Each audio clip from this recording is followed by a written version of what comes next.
Assalamualaikum warahmatullahi wabarakatuh. Selamat datang di Aksi Nyata, platform Merdeka Mengajar.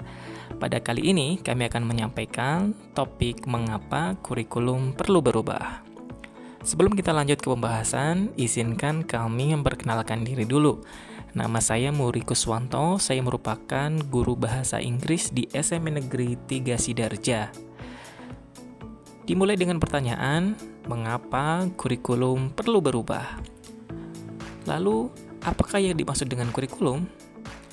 Nah, menurut Undang-Undang Republik Indonesia Nomor 20 Tahun 2003 tentang Sisdiknas, kurikulum adalah seperangkat rencana dan pengaturan mengenai tujuan, isi, dan bahan pelajaran serta cara yang digunakan sebagai pedoman penyelenggaraan kegiatan pembelajaran untuk mencapai tujuan pendidikan tertentu.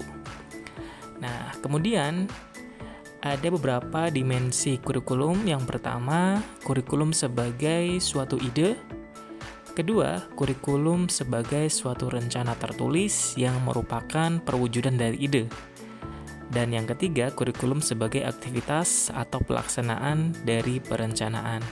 Dan yang keempat adalah kurikulum sebagai hasil. Nah, selanjutnya, apa saja peran dan fungsi kurikulum? Peran kurikulum diantaranya yang pertama adalah peranan konservatif, peranan kreatif, dan peranan kritis atau evaluatif. Kemudian, fungsi kurikulum diantaranya memiliki fungsi sebagai pedoman atau acuan bagi guru. Nah, bagi guru itu sebagai pedoman dalam melaksanakan pelajaran. Kemudian bagi kepala sekolah dan pengawas, kurikulum itu menjadi pedoman pelaksanaan supervisi ataupun pengawasan. Dan bagi orang tua, kurikulum itu menjadi pedoman dalam membimbing anaknya belajar di rumah. Dan bagi siswa, kurikulum itu menjadi pedoman belajar. Selanjutnya, komponen kurikulum, yakni ada tujuan, konten, metode, dan evaluasi. Di Indonesia sudah dalam sejarahnya ada perjalanan panjang ya kurikulum di Indonesia. Di Indonesia sendiri perubahan kurikulum sudah mengalami perubahan dari sejak Indonesia baru merdeka sampai saat ini. Kemudian, urgensi perubahan kurikulum. Dunia berubah dengan cepat. Yang kedua, perubahan lingkungan sosial budaya masyarakat, lalu kemajuan teknologi, kemudian tuntutan pembelajaran abad 21 dan era industri 5.0.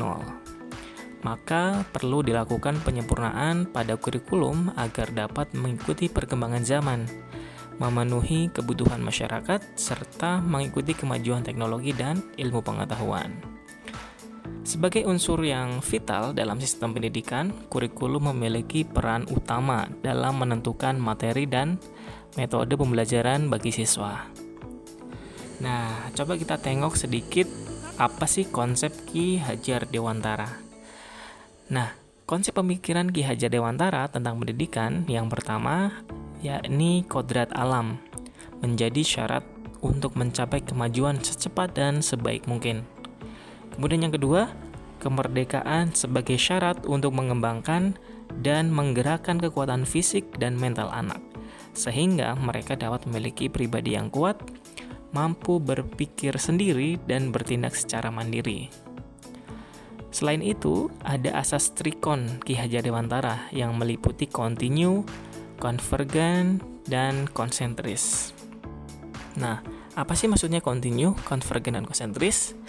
Nah, kalau kontinu maksudnya adalah pengembangan yang dilakukan harus berkesinambungan, dilakukan secara terus-menerus dengan perencanaan yang baik.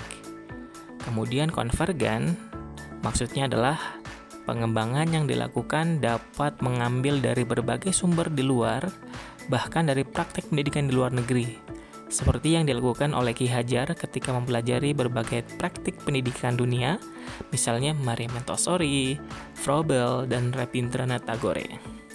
Dan yang terakhir adalah konsentris, yaitu pengembangan pendidikan yang dilakukan harus tetap berdasarkan kepribadian kita sendiri. Tujuan utama pendidikan adalah menuntun tumbuh kembang anak secara maksimal sesuai dengan karakter kebudayaannya sendiri. Nah, selanjutnya kurikulum itu bersifat dinamis. Pendidikan adalah suatu proses yang tidak diam. Ia harus terus berubah dan berkembang sesuai dengan kondisi zaman dan juga kondisi peserta didik. Kurikulum pun juga bersifat dinamis, berarti bahwa kurikulum memiliki kemampuan untuk berubah, beradaptasi, dan berkembang sesuai dengan perkembangan zaman, tuntutan masyarakat, serta kemajuan dalam bidang teknologi dan ilmu pengetahuan.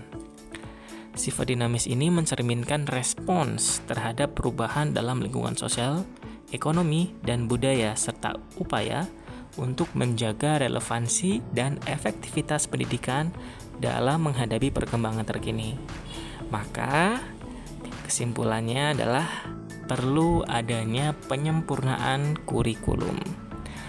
Melalui penyempurnaan yang berkelanjutan, kurikulum dapat tetap relevan, memberikan pendidikan yang berkualitas, dan mempersiapkan generasi mendatang untuk menghadapi tantangan yang terus berkembang di dunia ini.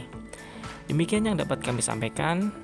Kami ucapkan terima kasih. Semoga presentasi ini dapat membantu menyampaikan urgensi perubahan dalam kurikulum pendidikan.